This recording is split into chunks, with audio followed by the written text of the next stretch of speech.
Muy buenos días, señores estudiantes. Gracias por estar presente. El tema general del día de hoy es la comprensión y significado de las palabras.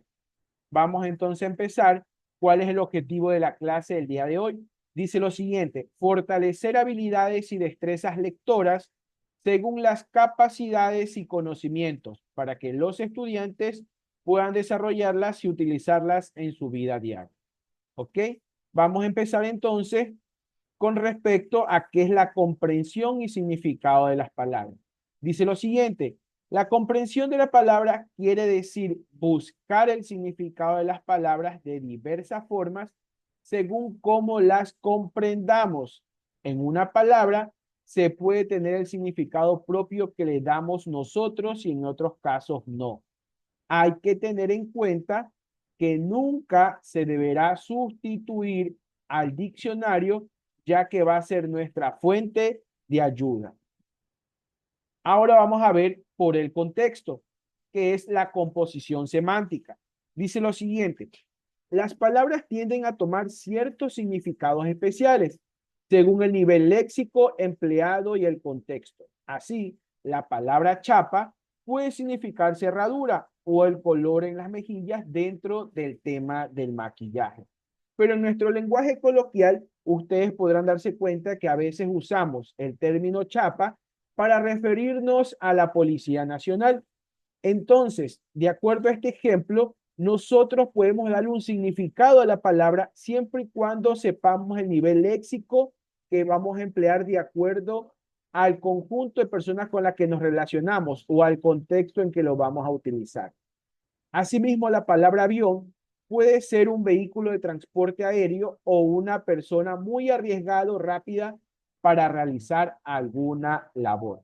Dice que es necesario conocer el contexto para poder dilucidar el significado de las palabras dentro de la composición semántica.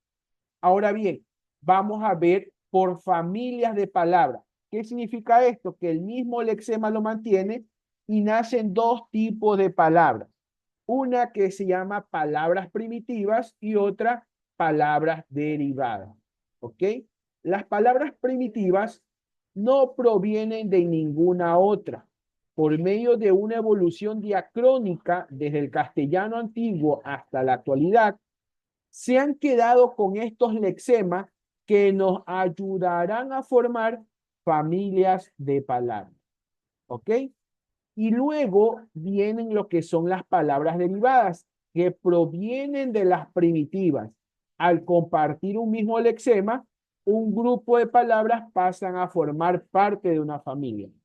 Nos damos cuenta que en esta ilustración, en esta imagen, vemos que la palabra pan viene a ser una palabra primitiva y las que están alrededor que se conectan con ella son palabras derivadas. Y ahí razonando nos damos cuenta que ellas se relacionan por algo que tiene en común de acuerdo a la palabra primitiva. Si nos damos cuenta, la palabra primitiva pan nace parte de su familia que son panadero, panadería, empanar y empanada. ¿Qué tienen en común todas estas palabras que nacen de la palabra primitiva pan? El panadero, ¿qué usa? Harina para hacer pan. La panadería vende pan. ¿Qué usa? Harina. Para empanar, ¿qué se usa? Harina. Para hacer empanadas, ¿qué se usa? Harina. Entonces, la relación que existe para formar familias de palabras, que son las derivadas que nacen de las primitivas, tiene una correlación con respecto a que se usa el mismo lexema. ¿Ok? Entonces vamos a ver ahora por familias de palabras de acuerdo a su formación. Y de allí nacen los que son los sufijos y los prefijos. Sufijos son morfemas que se le añaden a la palabra y su posición es posterior. Y muchos de ellos denotan un fuerte grado de afectividad. Por ejemplo, tenemos el caso de la palabra casa. En aumentativo será casota, en disminutivo, casita. La palabra mano en aumentativo, manota, en disminutivo, manito. Y ahora bien, tenemos lo que son los prefijos. Dice, los prefijos anteponen morfemas derivativos al lexema base. ¿Qué significa? Que están antes del lexema base. Entonces, la prefijación es la formación de nuevas palabras añadiendo un prefijo a la raíz de la palabra ya existente. Por ejemplo, la palabra peinada se le añade un prefijo que es colocar un derivativo antes del lexema base y nace una nueva palabra que sería despeinada. ¿Ok? Listo, muy bien hasta ahí. Ahora vamos a ver lo que son correlación de palabras y son dos tipos de palabras que existen, que son la sinonimia y la antonimia. Sinonimia hace referencia a palabras que tienen significados iguales o parecidos y que cumplen con la misma variable y categoría gramatical, que viene a ser la clase de palabras. Por ejemplo, marido, esposo, asno, burro. Se escriben diferente, pero el significado es igual o parecido porque pertenecen a la misma variable y categoría gramatical. En cambio, la antonimia son palabras que significan exacto o diferentemente lo opuesto a otras. Y asimismo, deben cumplir con la misma variable y categoría gramatical. Por ejemplo, la palabra frío, la antonimia de la palabra frío sería calor. ¿Ok? Listo. ¿Alguna pregunta hasta allí? Tenemos lo siguiente. Vamos a poder entrar al siguiente enlace como taller en clase para poder desarrollar esta actividad. Les van a hacer captura de pantalla y subir al campus virtual para que puedan dejarme la muestra de que han realizado la actividad. ¿Ok? Vamos a ver, por ejemplo, aquí este trabajo con respecto a sinónimos y antónimos. Con respecto, vamos a seleccionar los cuadritos con diferentes palabras y ustedes van a coger parejas de palabras para poder seleccionar de manera correcta. Al momento de completar, usted lo que va a hacer es una captura de pantalla y subir en el documento que está subido en el Moodle. ¿Ok? Ahora bien, vamos a ver lo que son las palabras homónimas. Son palabras homónimas aquellas que se escriben igual, o sea, son iguales en forma, pero tienen carga semántica distinta. Por ejemplo, la palabra llama, que es mamífero, y la palabra llama, que también se refiere a la masa de gas en combustión. Ahí podemos ver la diferencia con respecto al tema de las palabras homónimas.